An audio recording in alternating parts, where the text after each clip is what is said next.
The director of national intelligence, Tulsi Gabbard, who got that position because she went from saying, I'm a Democrat and running for president as a Democrat, to shifting all the way and radically quickly in a few years becoming MAGA. And in return, she became one of the most powerful people in the country. The grift worked.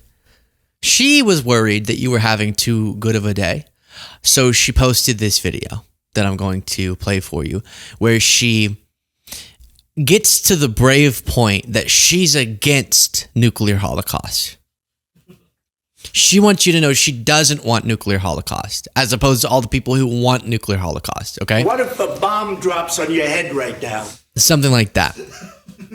Now, some of what she goes through, as always, I have to add a couple caveats for our viewers who might get a little discombobulated here. I'm going to make a lot of fun of what she says, a bunch, a lot, a ton.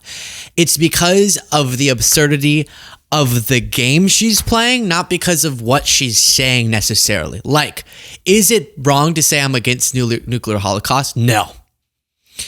Is it wrong to say I am not a racist? No. Sometimes, though, you go, why are you saying that? Director of National Intelligence. Why are you saying we're closer to nuclear holocaust than ever? Or she goes through the horrors of the nukes that were dropped on Japan. Absolutely real. And goes through all that to build to her point. So it's not mocking any of that. It's that she gets to a point that has been her point now for years. And she said Trump was going to end this fear. So before showing you the creepy video, here's her during one of Trump's rallies saying voting for Kamala is voting for nuclear war. Kamala 2024. And voting for Trump is to avoid World War III, which is a pretty good way to break down an election. If you vote for the person that I like, then you don't want everyone to die in nuclear holocaust. If you vote for the other person, you do. Make your pick. Here is the choice that we have. A vote for Kamala Harris is a vote for Dick Cheney, and it's a vote for war, more war, likely World War III and nuclear war. Yeah, sure.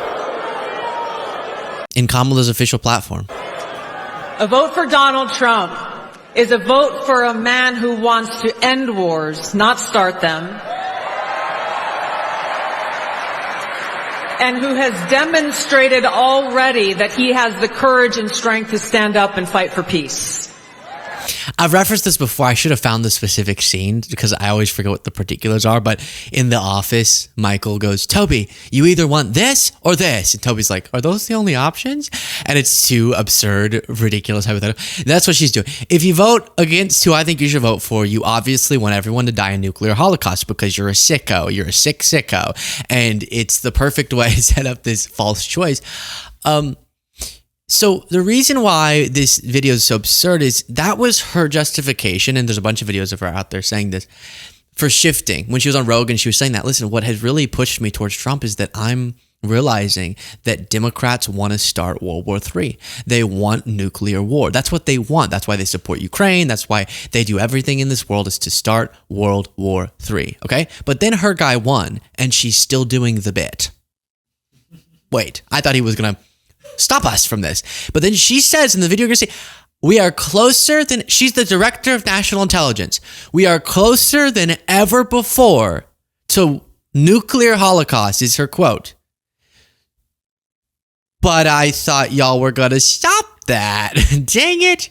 So the headlines, Trump's DNI drops ominous video warning warmongers are trying to spark nuclear war because they have bunkers. Now, Trump's the commander-in-chief. He would be making the choices that would be relevant to war. What is she talking about? Let's watch. I recently visited Hiroshima in Japan and stood at the epicenter of a city that remains scarred by the unimaginable horror caused by a single nuclear bomb dropped in 1945, 80 years ago.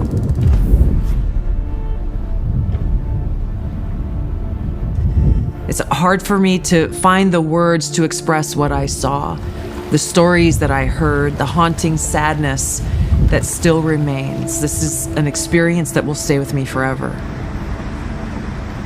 This attack obliterated the city, killed over 300,000 people, many dying instantly while others died from severe burns, injuries, radiation sickness, and cancer that set in the following months and years. Nagasaki suffered the same fate. Homes, schools, families, all gone in a flash. The survivors, the hibakusha, they carried the pain of extreme burns, radiation sickness, and loss for decades. Survivors of this attack were asked to put in paintings and drawings their own memories and how they felt and what they saw. So this part, totally normal, reflecting on what was an absolutely tragic event in world history. Something that will never be, or should never be, forgotten. The series of events then, okay? So the question is, though, what is she getting at here?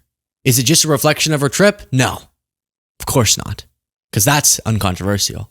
It's to say, as the director of national intelligence, oh baby, brace for impact. Of just 15 kilotons of TNT, whereas today's nuclear warheads range in size from 100 kilotons to over 1 megaton. A single nuclear weapon today could kill millions in just minutes. Just one of these nuclear bombs would vaporize everything at its core: people, buildings, life itself. The shockwave would crush structures miles away, killing and maiming countless people. And then comes the fallout. Radioactive poison spreading through the air, water, and soil, condemning... Sorry, is the argument we should be against nukes? I stand with Tulsi. No nukes, please. Don't nuke San Francisco. If podcast listeners didn't see this, but it was an AI generated simulation of the Golden Gate Bridge being nuked. Yeah, bad. What's the point? I could do this video. A nuke would destroy and obliterate you. That's why we shouldn't drop nukes on each other. Vote for me. Survivors to agonizing deaths or lifelong suffering.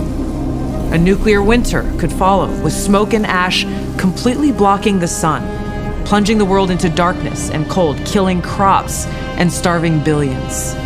Acid rain would scar the earth, wiping out entire ecosystems. This isn't some made-up science fiction story.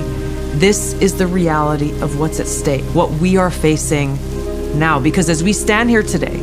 Why? I voted for Trump. I thought he was going to prevent it. I voted against World War III. This isn't some made-up science fiction story. This is the reality of what's at stake, what we are facing now. Because as we stand here today, closer to the brink of nuclear annihilation than ever before, political elite and warmongers are carelessly fomenting fear and tensions between nuclear powers. Perhaps it's because they are confident that they will have access to nuclear shelters for themselves and for their families that regular people won't have access to. Why are you making a horror film out of this? If you got a point, make it. But what is this?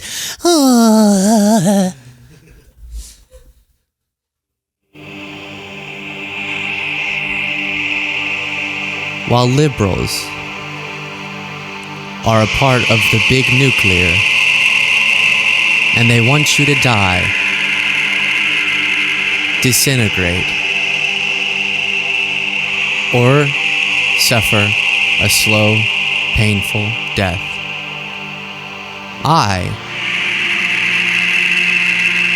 don't want that. While Kamala Harris is fomenting, you might think she's just watching Broadway plays. She's really in the background fomenting nuclear holocaust. We are closer than ever before. Even though I'm the one in power right now.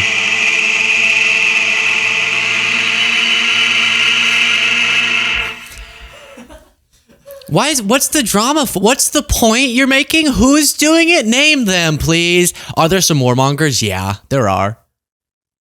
Do you know what she's probably talking about? Supporting Ukraine. Can we be? It's always that. When she says between nuclear powers, is she, or Iran? But y'all are the one doing the deal making, so make a good deal. She like has one script, and it's my enemies. I had to become MAGA because my enemies were warmongers. Because they are confident that they will have access to nuclear shelters for themselves and for their families that regular people won't have access to. So it's up to us, the people, to speak up and demand an end to this madness. We must reject this path to nuclear war and work toward a world where no one has to live in fear of a nuclear holocaust.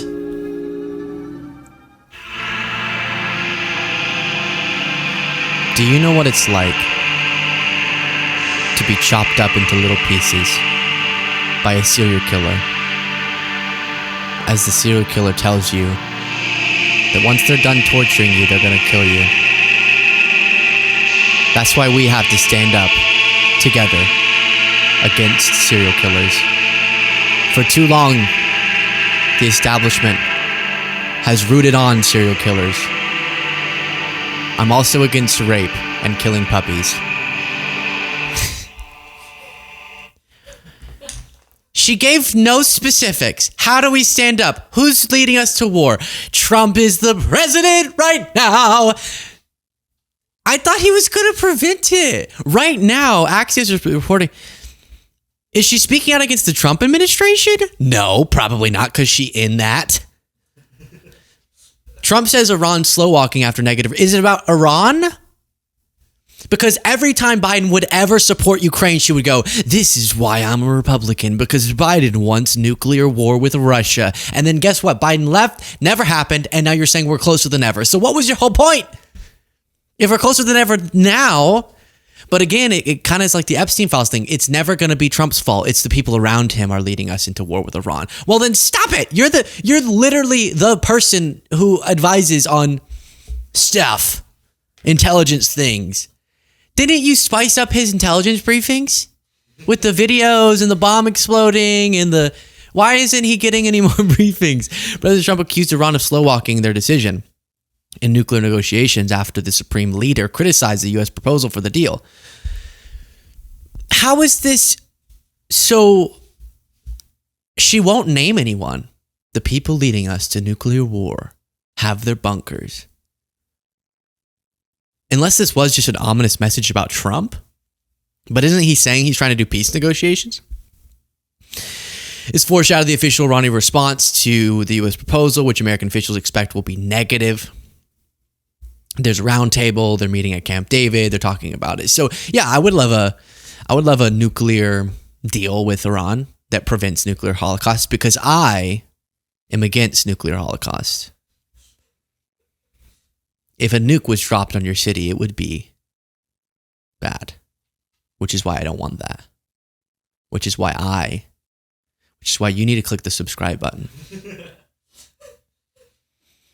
Because no one will tell you the truth in this space. They all say, oh, nuclear war is great. It's fun. It's festive. I say it's not. I say I don't like nuclear war. David Pakman might say he loves nuclear war. Midas Touch might root on nuclear war, not me. Brian Tyler Cohen's over there saying, ooh, a nuke would be fun. End quote. Do you know what I say? I'm against nuclear war. Watch this end part again. She didn't say anything. She didn't say who is leading us to nuclear war. She didn't acknowledge that the Trump administration is the one in the power right now. So they would be the ones making. They're the ones leading negotiation with Iran. They're the ones maybe supporting Ukraine too much in her mind. But they're not. And the way that we prevent further tension is to make sure that the sovereignty can't be violated. Watch again. Let's see this connection. What's at stake? So what's at stake? What are we facing now? Tell us. Ready, go. Are facing now, because as we stand here today, closer to the brink of nuclear annihilation than ever before. Political elite and warmongers are carelessly fomenting fear and tensions between nuclear powers. Perhaps it's because they are confident that they will have access to nuclear shelters for themselves and for their families that regular people won't have access to. So it's up to us, the people, to speak up and demand an end to this madness. We must reject this path to nuclear war and work toward a world where no one has to live in fear of a nuclear holocaust.